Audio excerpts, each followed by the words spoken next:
नमस्कार दोस्तों, live city news update में आपका स्वागत है। आज 3 अप्रैल 2026 दिन शुक्रवार। आइए आज बात करते हैं आज के मुख्य समाचार की। आज देश भर की तमाम बड़ी खबरों पर नजर डालते हैं। चलिए बढ़ते पहली बड़ी खबर की ओर। गुरुग्राम के खेड़की माजरा में श्री शीतला माता देवी मेडिकल कॉलेज और अस्पताल का निर्माण कार्य 4 साल से अधिक समय से लंबित है। इसकी डेडलाइन 6 बार बदली जा चुकी है। अब दिसंबर 2026 तक पूरा होने की उम्मीद है। 81 काम पूरा होने के बावजूद लोग महंगी निजी स्वास्थ्य सेवाओं पर निर्भर हैं। चंबा के सलूनी में एक युवक ने अपनी मंगेतर पर धारदार हथियार से जानलेवा हमला कर उसका गला रेत दिया। जम्मू कश्मीर के निवासी आरोपी केवल को पुलिस ने तुरंत गिरफ्तार कर लिया है। कांग्रेस प्रदेश अध्यक्ष अजय राय ने हापुड़ में पार्टी को मजबूत करने के लिए 80 पदाधिकारियों की संशोधित सूची जारी की। इसमें सुशील पराशर को कोषाध्यक्ष बनाया गया, जबकि कई नए चेहरों को उपाध्यक्ष और महासचिव जैसे पदों पर जिम्मेदारी मिली। बोकारो के बालीडीह ओपी क्षेत्र में पुलिस और कुख्यात अपराधी प्रिंस गुप्ता उर्फ प्रिंस भाटिया के बीच मुठभेड़ हुई। गुप्त सूचना पर पहुंची पुलिस पर प्रिंस ने फायरिंग की, जिसके जवाब में पुलिस की गोली से वह घायल हो गया। स्मार्ट प्रीपेड बिजली मीटर लगने के बाद कई उपभोक्ताओं को बिल बढ़ने की शिकायत है। इससे बचने के लिए कुछ आसान तरीके अपनाए जा सकते हैं। ट्रंप की कड़ी चेतावनी के तुरंत बाद ईरान ने इजराइल पर मिसाइलें दागी, जिससे मिडिल ईस्ट में तनाव बढ़ गया है। इजरायली सेना ने मिसाइलों को रोकने के लिए एयर डिफेंस सक्रिय किया। हापुड़ के छिजारसी टोल प्लाजा पर मंगलवार रात 12 बजे से नकद भुगतान बंद कर दिया गया है और बढ़ी हुई टोल दरें लागू हो गई हैं। अब सभी वाहनों को फास्टैग या डिजिटल माध्यम से ही भुगतान करना होगा।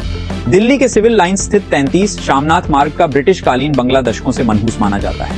ये बंगला कई मुख्यमंत्रियों और मंत्रियों के अधूरे कार्यकाल से जुड़ा है। अब दिल्ली सरकार इसे गिराकर यहाँ राज्य आपदा प्रबंधन कार्यालय बनाने पर विचार कर रही है। ऑनलाइन धोखाधड़ी रोकने के लिए बुधवार से यूपीआई सहित सभी डिजिटल लेन देन पर 2 फैक्टर ऑथेंटिकेशन अनिवार्य कर दिया गया है। दिल्ली परिवहन निगम डीटीसी के कर्मचारी कल्याण कोष में 22 लाख रुपए का गबन सामने आया है, जो कई सालों से चल रहा था। डीटीसी द्वारा गठित समिति की रिपोर्ट में एक अनुबंधित कर्मचारी पर संदेह व्यक्त किया गया है। गौतम बुद्ध विश्वविद्यालय ग्रेटर नोएडा में एक अत्याधुनिक रिसर्च सेंटर स्थापित करने की तैयारी चल रही है। नोएडा प्राधिकरण एक्सीलेंस सेंटर की तर्ज पर स्टेम सेल या सेमीकंडक्टर चिप में से किसी एक क्षेत्र में इसे विकसित करेगा। नोएडा के सेक्टर 33 स्थित परिवहन विभाग कार्यालय पर किसानों और ऑटो यूनियन ने प्रदर्शन किया। 2 ऑटो एजेंसियों पर सीएनजी ऑटो के लिए 30,000 रुपए अधिक वसूलने और बिना बिल देने का आरोप था। मेरठ में गंगा एक्सप्रेसवे से सटे औद्योगिक गलियारे का विकास कार्य जल्द शुरू होगा। प्रदेश सरकार ने इसके लिए 200 करोड़ रुपए का प्रावधान किया है। मेरठ में 10 लाख भवन स्वामियों को अब वित्तीय वर्ष 2025-26 का बकाया गृह कर, जल कर और सीवर कर 12 ब्याज के साथ चुकाना होगा। नए वित्तीय वर्ष में इन बकायेदारों को ब्याज सहित बिल और नोटिस भेजे जाएंगे। अमेठी के मुंशीगंज में एक आक्रामक लंगूर ने 6 ग्रामीणों को घायल कर दिया है, जिससे गांव में दहशत फैल गई है। वन विभाग की टीम 2 दिनों से लंगूर को पकड़ने में असफल रही है। इस फैसले ने राज्य की राजनीति में नई हलचल पैदा कर दी। न्यूज एजेंसी के मुताबिक नीतीश कुमार 10 अप्रैल को दिल्ली में राज्यसभा सदस्य के रूप में शपथ ले सकते हैं। इसके बाद 13 अप्रैल को मुख्यमंत्री पद से वो इस्तीफा भी दे सकते हैं। इसकी संभावनाओं जताई जा रही है। हालांकि आधिकारिक तौर पर तारीखों की पुष्टि अभी तक नहीं हुई। नीतीश कुमार 30 मार्च को बिहार विधान परिषद के सदस्यता से इस्तीफा भी दे चुके हैं। करीब ने संक्षिप्त पत्र के जरिए पद छोड़ा। ये कदम राज्यसभा जाने की तैयारी के रूप में देखा जा रहा है। गृह विभाग नीतीश कुमार को Z+ श्रेणी की सुरक्षा देने का भी फैसला लिया है। ये सुरक्षा उन्हें मुख्यमंत्री पद छोड़ने के बाद भी मिलेंगे। फैसले उनकी संवेदनशीलता और राजनीतिक स्थिति को देखते हुए लिए जा रहे हैं। व्यक्तियों को खतरे के आंकलन के आधार पर सुरक्षा प्रदान की जाती है। गृह विभाग ने समीक्षा के बाद उन्हें इस श्रेणी के योग्य माना है। गृह विभाग द्वारा जारी पत्र में पुलिस महानिदेशक को निर्देश दिया गया है। पत्र में साफ कहा गया है कि नीतीश कुमार मुख्यमंत्री पद और विधान परिषद सदस्यता से इस्तीफा देकर राज्यसभा की सदस्यता ग्रहण करेंगे। इसके मुताबिक उन्हें उच्च स्तर की सुरक्षा उपलब्ध कराई जाएगी। व्यवस्था में से एक है, ये उन नेताओं और विशिष्ट व्यक्तियों को दी जाती है जिनकी जान को खतरा होता है। इसमें NSG, CRPF, CISF जैसी एजेंसियों के कमांडो तैनात किए जाते हैं और अब यही Z+ सिक्योरिटी नीतीश कुमार को मिलने जा रही है। नीतीश कुमार के इस्तीफा और राज्यसभा जाने से पहले ये बड़ा फैसला लिया गया है। गृह विभाग ने इसकी अधिसूचना भी जारी कर दी है कि नीतीश कुमार अप्रैल को दिल्ली में राज्यसभा के सदस्य के रूप में शपथ भी ले सकते हैं और उनके इस्तीफा की जो तारीख निकलकर सामने आ रही है वो है 13 अप्रैल। हालांकि अभी ये सिर्फ संभावना जताई जा रही है, तो अब देखना होगा कि कब नीतीश कुमार का इस्तीफा होगा और कब वो दिल्ली की दौड़ में शामिल होंगे। उप राज्य विद्युत उपभोक्ता परिषद के अध्यक्ष अवधेश कुमार वर्मा ने कहा है कि प्रदेश के विद्युत उपभोक्ता का पिछली कंपनियों पर 51 करोड़ रुपए से अधिक सरप्लस निकल रहा है। ईंधन अधिभार शुल्क की वसूली गलत तरीके से की जा रही है, जल्द जांच करने की मांग की जाएगी। परिषद का उद्देश्य उपभोक्ताओं के अधिकारियों की रक्षा करते हुए अनुचित वसूली को रोकना है और इसी के साथ ही बिजली उपभोक्ताओं को अब झटका भी लग सकता है, क्योंकि कहा जा रहा है कि बिजली महंगी हो सकती है। और इसी के साथ ही आपको ये भी जानकारी दे दे कि उत्तर प्रदेश में लगातार स्मार्ट प्रीपोज मीटर वाले उपभोक्ताओं को झटके पर झटके लग रहे हैं, क्योंकि जैसे ही स्मार्ट प्रीपेड मीटर दिखाता है या फिर उसका बैलेंस माइनस में जाता है तो लोगों के घरों के पिछले कट जाती है। रिचार्ज करने के बाद भी कई घंटों तक बिजली नहीं आती, जिसकी वजह से लोगों को काफी परेशानियों का सामना करना पड़ता है। और अब तो सरकार और भी सख्त हो गई है और अधिकारियों ने नए नियम भी लागू कर दिए हैं, जिसके तहत अगर आपका बैलेंस माइनस में जाता है और आप उसे जल्द ही रिचार्ज नहीं कराते और सरकार को भुगतान नहीं करते तो चंद ही घंटों के अंदर आपके बिजली भी काटी जा सकती है। और ऐसा ही उत्तर प्रदेश के कई लोगों के साथ हुआ है। तो बिजली के जोरदार झटके पर झटके लग रहे हैं। कानपुर में अवैध किडनी ट्रांसप्लांट रैकेट मामले में पुलिस 4 वांछित डॉक्टरों की तलाश कर रही है, जिनमें डॉ अफजल और डॉ रोहित शामिल हैं। प्रभारी सचिव संतोष कुमार मल्ल ने पूर्णिया में रसोई गैस, खाद्यान्न और उर्वरक आपूर्ति की समीक्षा की। उन्होंने बताया कि स्टॉक पर्याप्त है और कोई समस्या नहीं है। पूर्णिया शहर में 17,000 नए घरों को पाइपलाइन गैस पीएनजी कनेक्शन देने का लक्ष्य है, जिस पर युद्धस्तर पर काम चल रहा है। उत्तर प्रदेश में बुधवार को कुशीनगर सड़क हादसे में 4 और गोरखपुर के मिर्जापुर घाट पर 4 बच्चों के डूबने से कुल 8 लोगों की मौत हो गई। मुख्यमंत्री योगी आदित्यनाथ ने इन घटनाओं पर गहरा दुख व्यक्त किया। बरेली कॉलेज में एबीवीपी कार्यकर्ताओं और चीफ प्रॉक्टर के बीच हुई धक्का मुक्की का मामला गर्मा गया है। अब समाजवादी छात्र सभा सछास ने शिक्षकों से अभद्रता करने वालों पर कार्रवाई की मांग करते हुए प्रदर्शन किया। सछास ने प्राचार्य का घेराव कर दोषियों पर तत्काल अनुशासनात्मक कार्रवाई की मांग की। फाजिल्का की अनाज मंडी में मुख्यमंत्री भगवंत मान आज करोड़ों रुपए के विकास कार्यों की शुरुआत करेंगे। सड़क, मंडी, बिजली और बाढ़ सुरक्षा से जुड़े कई प्रोजेक्टों को मंजूरी दी गई है। रामपुर के निवर्तमान एसपी विद्यासागर मिश्र की विदाई समारोह पुलिस लाइन में भावुक कर देने वाला रहा। 2 साल बाद सीतापुर पीएससी स्थानांतरित हो रहे एसपी को विदाई देने पहुंची लगभग 600 प्रशिक्षु महिला आरक्षी फूट कर रोईं। पश्चिम बंगाल के मालदा में न्यायिक अधिकारियों को बंधक बनाने की घटना पर सुप्रीम कोर्ट की सख्ती के बाद मुख्यमंत्री ममता बनर्जी ने कहा कि उन्हें इसकी जानकारी नहीं थी। नोएडा जिला अस्पताल में 1.5 महीने से इम्प्लांट सर्जरी बंद है, जिससे गरीब मरीज दिल्ली और ग्रेटर नोएडा के महंगे अस्पतालों में इलाज कराने को मजबूर हैं। ऑर्थोपेडिक सर्जन होने के बावजूद ये व्यवस्था ठप है। मरीजों को भारी खर्च उठाना पड़ रहा है और उन्हें इलाज के लिए भटकना पड़ रहा है। प्रशासन ने तुरंत कार्रवाई करते हुए अवैध शराब कारोबारियों के खिलाफ छापेमारी शुरू कर दी है। बीमारों का इलाज मोतिहारी अस्पताल में चल रहा है, जिनकी आंखों की रोशनी भी प्रभावित हुई है। देवघर एसपी सौरभ ने जिले में व्यापक फेरबदल करते हुए 16 पुलिस अधिकारियों का तबादला किया है। इनमें कई थाना प्रभारी भी शामिल हैं। सीबीआई ने ट्राई सिटी के 9 निजी अस्पतालों पर छापा मारा है, जिसमें पूर्व सैनिकों की ईसीएचएस योजना में 100 करोड़ रुपए से अधिक का घोटाला सामने आया है।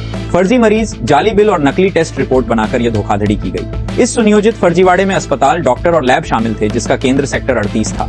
जमुई के झाझा अंचल कार्यालय में अंचलाधिकारी और राजस्व कर्मियों की हड़ताल से जमीन संबंधी कार्य ठप हैं।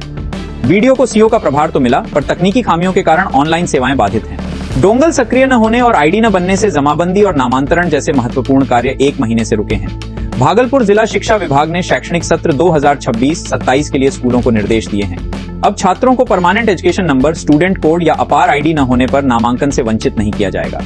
यमुनानगर में एक युवक को न्यूजीलैंड भेजने का झांसा देकर 4 लाख रुपए की ठगी की गई। हडौली निवासी ईशांत को आरोपियों ने विदेश भेजने के नाम पर 5 लाख का खर्च बताया और 4 लाख रुपए व दस्तावेज ले लिए। प्रयागराज में अगले सप्ताह मौसम फिर बदलने की संभावना है। मौसम विभाग के अनुसार सोमवार से आसमान में बादल छाएंगे और हल्की से मध्यम बारिश हो सकती है, जिससे लोगों को गर्मी से राहत मिलेगी। चंडीगढ़ के सेक्टर 37 स्थित पंजाब भाजपा कार्यालय के बाहर हुए हैंड ग्रेनेड हमले में पाकिस्तान कनेक्शन सामने आने से सुरक्षा एजेंसियां चिंतित हैं। सूत्रों के अनुसार हमले में पाकिस्तानी निर्मित GHD-2P ग्रेनेड का इस्तेमाल हुआ। 2022 से अब तक 2800 से अधिक सीमा पार से आए हथियार बरामद किए गए हैं। गोरखपुर में आपूर्ति विभाग ने पीएनजी ग्राहकों के आधार नंबर मांगे हैं, ताकि उन लोगों की पहचान की जा सके जिनके पास एलपीजी कनेक्शन भी है। टोरेंट गैस एजेंसी से डेटा लेकर आधार मिलान किया जाएगा। मेरठ में पंजाब के एक युवक ने सिटी स्टेशन पर आत्महत्या का प्रयास किया। जीआरपी ने उसे समझाकर बचा लिया। सूची विशेष गहन पुनरीक्षण यानी SIR के बाद नवाबी खानदान के लगभग 346 सदस्यों के नाम वोटर लिस्ट से हट गए हैं और ये जानकारी सामने आने के बाद न केवल राजनीतिक गलियारों में हलचल पैदा कर दी है, बल्कि 15वीं और 16वीं पीढ़ी के इन वंशजों के भविष्य पर भी सवाल खड़े हो गए हैं। लालबाग के बूथ नंबर 121 से गायब हुआ नवाबी इतिहास हालिया पूरक मतदाता लिस्ट के मुताबिक लालबाग नव आदर्श है। स्कूल स्थित के सदस्यों के नाम हटे हैं। इसमें 82 साल के सैयद रजा अली मिर्जा उर्फ छोटे नवाब और उनके बेटे सैयद मोहम्मद फहीम मिर्जा शामिल हैं, जो इस वक्त TMC यानी तृणमूल कांग्रेस के पार्षद भी हैं। वही मिर्जा का कहना है साल 2002 से उनके नाम लिस्ट में थे, लेकिन इस बार सुनवाई के दौरान सभी दस्तावेज पेश करने के बावजूद उन्हें इस लिस्ट से बाहर कर दिया गया। विभाजन की यादें और सुप्रीम कोर्ट का हवाला नवाब परिवार ने इस कार्रवाई को ऐतिहासिक विडंबना करार दिया है। सैयद वासिफ अली मिर्जा ने विभाजन के वक्त पाकिस्तान का राष्ट्रपति बनने का प्रस्ताव ठुकराकर भारत को चुना। परिवार का दावा है कि उनकी कोशिशों के कारण आजादी के बाद 3 दिनों तक पाकिस्तान का हिस्सा रहे मुर्शिदाबाद को वापस हिंदुस्तान में शामिल किया गया। फहीम मिर्जा ने तर्क दिया कि जब देश की सर्वोच्च अदालत यानी सुप्रीम कोर्ट ने उनके वंश को कानूनी मान्यता दी है, तो इलेक्शन कमीशन उनकी भारतीय पहचान पर आकर सवाल कैसे उठा सकता है। कोई औपचारिक शिकायत प्राप्त नहीं हुई है। शिकायत मिलने पर उन्हें कानूनी ट्रिब्यूनल के जरिए अपनी नागरिकता फिर से सत्यापित कराने के लिए निर्देशित किया जाएगा। हालांकि परिवार की चिंता यह है कि ट्रिब्यूनल की प्रोसेसर में लगने वाले वक्त के कारण वो 23 अप्रैल को होने वाले पहले ही चरण के वोटिंग में हिस्सा नहीं ले सकेंगे। अब ये मामला कुछ नामों के हटने का नहीं है, बल्कि उस विरासत के सम्मान का भी है जिसमें कभी बंगाल, बिहार और ओडिशा पर राज किया है। किला निजामत के पास रहने वाली इन वंशजों का कहना है कि कल तक जिनके पूर्वज रियासत की अदालतों में न्याय करते थे, आज उन्हें अपनी पहचान के लिए सरकारी दफ्तरों की लाइनों में लगना पड़ रहा है। बीजेपी की नई वर्तमान विधायक गौरी शंकर घोष ने कहा कि अगर किसी वैध मतदाता का नाम छूटा तो ये फॉर्म 6 भरकर इसे सुधार सकते हैं, लेकिन आयोग की प्रक्रिया का पालन बहुत जरूरी है। ईस्ट में तनाव और अमेरिकी राष्ट्रपति ट्रंप की ईरान को चेतावनी के बाद सोने की कीमतों में भारी गिरावट दर्ज की गई। वायदा कारोबार में सोना 608 प्रति ग्राम तक टूट गया। धुबनी में 12 वर्षीय नाबालिग से कथित अश्लील हरकत के आरोप से तनाव फैल गया है। आरोपी जय प्रकाश पूर्वे के खिलाफ मामला दर्ज होने के बाद वह फरार हो गया। घटना के बाद आक्रोशित लोगों ने आरोपी के घर के बाहर प्रदर्शन किया, जिससे स्थिति तनावपूर्ण हो गई। Kashmir chamber of commerce and industries KCCI ने प्रदेश के व्यापार और पर्यटन पारिस्थितिकी तंत्र को प्रभावित करने वाले मुद्दों पर चिंता व्यक्त की है। एक संयुक्त बैठक में प्रमुख पर्यटन स्थलों पर टिकटों की बढ़ती कीमतों और श्रीनगर अंतर्राष्ट्रीय हवाई अड्डे पर शाम 5 बजे तक सीमित परिचालन समय को मुख्य मुद्दे बताया गया। सांसद कुमारी सैलजा ने संसद में हरियाणा की अनाज मंडियों में किसानों और आढ़तियों की समस्याओं को उठाया। उन्होंने नए गेट पास सिस्टम, पोर्टल क्रैश, सरसों खरीद लैब की खराबी और बायोमेट्रिक अनिवार्यता पर चिंता जताई। सैलजा ने केंद्र और राज्य सरकार से इन मुद्दों की समीक्षा कर प्रणाली को सरल बनाने, तकनीकी खामियां दूर करने और मंडियों में पर्याप्त सुविधाएं सुनिश्चित करने की मांग की। गुरुग्राम के सोहना चौक स्थित मल्टीलेवल पार्किंग मुख्यमंत्री द्वारा उद्घाटन के 3 महीने बाद भी चालू नहीं हो पाई है। नगर निगम रखरखाव एजेंसी तय करने में विफल रहा है, क्योंकि 4 बार टेंडर जारी होने के बावजूद कोई एजेंसी नहीं मिली। लच्छीवाला नेचर पार्क में 1 अप्रैल से 15 जून तक वाइल्ड समर फर्स्ट कार्निवल आयोजित होगा। वन विभाग पर्यटकों को आकर्षित करने और प्रकृति से जोड़ने के लिए यह आयोजन कर रहा है। चिंता की कोई बात नहीं, यहाँ पर आप ईरान की तरफ से भारत के लिए एक बड़ी राहत भरी खबर सामने आई है, जिसे भारत की एक बड़ी कूटनीतिक जीत के तौर पर देखा जा रहा है। जायरान अब भारत के साथ खड़ा नजर आ रहा है। पश्चिम एशिया में बढ़ते तनाव के बीच भारत में मौजूद ईरानी दूतावास ने सोशल मीडिया प्लेटफॉर्म X पर एक संदेश साझा किया, जिसे भारत की बड़ी कूटनीतिक जीत के तौर पर देखा जा रहा है। दूतावास ने कहा कि ईरान के क्षेत्र में मौजूद भारतीय नागरिक सुरक्षित हैं। इतना ही नहीं, ईरान ने भारत को एक सच्चा मित्र बताते हुए भरोसा भी दिलाया कि हॉर्मुज में भारतीय जहाजों को कोई खतरा नहीं होगा और उन्हें सुरक्षित रास्ता दिया जाएगा, यानी कि हार्मोन पर भारत चिंता न करे।